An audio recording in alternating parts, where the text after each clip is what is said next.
Principalement les dirigeants de l'AES, le président Assimi Goïta, le président Tchani, le président Ibrahim Traoré, sont sous cette coupe-là, sont sous cette stratégie de l'ennemi. On les a diabolisés. Ah ben maintenant les gens respirent un peu, hein, maintenant ils respirent un peu.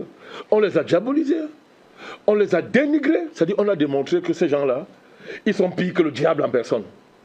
Pour la simple raison qu'ils aiment leur pays. Ils font ce que tout patriote fait quand son pays se retrouve à un certain niveau. On les a diabolisés, on a tout fait pour les assassiner. Et maintenant, on a décidé, ok, on va les harceler quotidiennement et à la moindre possibilité, il faut les renverser ou assassiner. Pourquoi? Parce que le panafricanisme est triomphant depuis 15 ans. Bientôt 12 ou 13 ans. Il est triomphant. La particularité de ce cycle panafricaniste, c'est qu'il est triomphant. Il vole de victoire en victoire, et chaque jour qui passe, il ne va que de victoire en victoire. C'est inadmissible, inacceptable pour l'impérialisme occidental. C'est inadmissible et incompréhensible pour des gens qui, résolument dans leur esprit, ne peuvent pas admettre une seule seconde que nous sommes en mesure de faire ce que les hommes ont fait depuis la nuit des temps.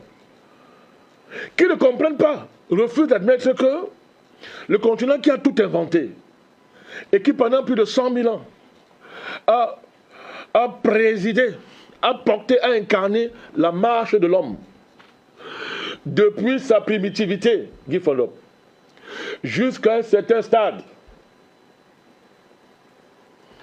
Pendant près de 100 000 ans, il est revenu à l'homme noir et aux États africains, aux communautés africaines organisées, d'incarner l'humain sur la terre, dans toute la dimension.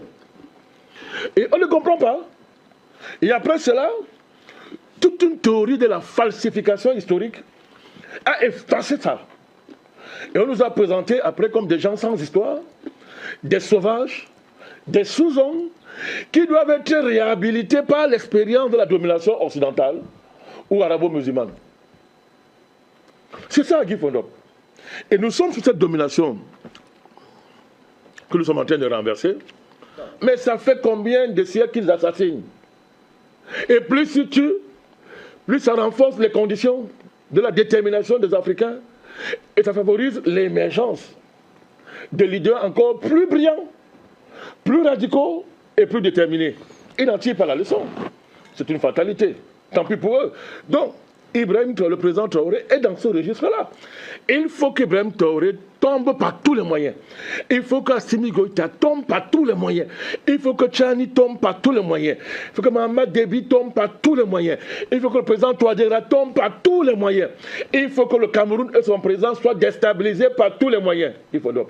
Parce que tant que tout ça, il n'y a pas de déstabilisation là-bas, le coup extrêmement dynamique et ascendant, triomphant que le panafricanisme connaît ne va pas s'arrêter. C'est un enjeu vital.